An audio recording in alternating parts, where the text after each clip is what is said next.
saying, a house is not a home. Volunteering with Free the Children over the past 5 years, I've learned the true meaning of this. Before leaving on my first Me to We trip to Ecuador, I was concerned with the physical work we'd be doing. We were working on a huge construction project, working on a kitchen and a rain purifying system for the community. The rain purifying system would be collecting rainwater from the roof and filtering it so it was safe to drink and cook with. When I first arrived, I was worried that as a short 14-year-old girl, I wouldn't have much to contribute. It was only once we were there that we realized it wasn't just about the heavy lifting. It was about connecting with the community. Inside the kitchen, we painted a mural along the wall, and along the sides, the kids added their handprints in paint.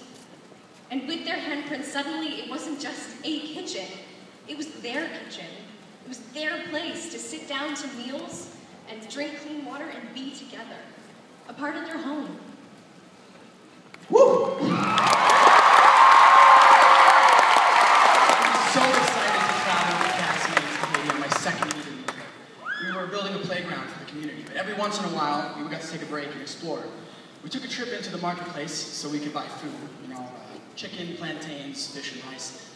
But it was the biggest culture shock I had ever experienced. The market was absolute chaos. There were people everywhere yelling and bartering. It was so different from how I shop at home. I go to a grocery store with a list of food that I need and knowing that I'll be able to buy it. In the market, I could tell immediately which people had money and resources. Those people who were relatively wealthy were able to buy fresh, clean foods. But people who didn't have as much money were stuck with old and not so clean-looking foods. I was upset by what I saw that day. These kids were struggling for basic necessities that I often take for granted. But thinking of them motivated me to work even harder at the build site.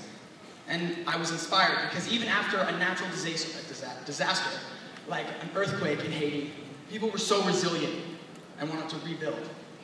I was so proud when the playground was finished because to me, it was so much more than screws and bolts and metal and plastic. It was a safe place where kids could just be kids.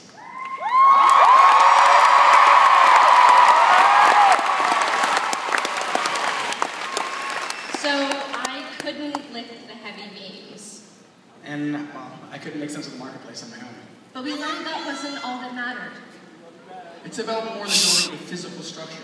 It's about building relationships and memories and learning to appreciate the things that you have. We each got to contribute in our own small way. It was all those efforts together that made the difference. We are all unique, and we all have something different to offer. We can be the change. All we need is passion and time, and together we can build a place where kids can be free from the burden of worry. Together we can take this earth-sized house that we share and turn it into a home.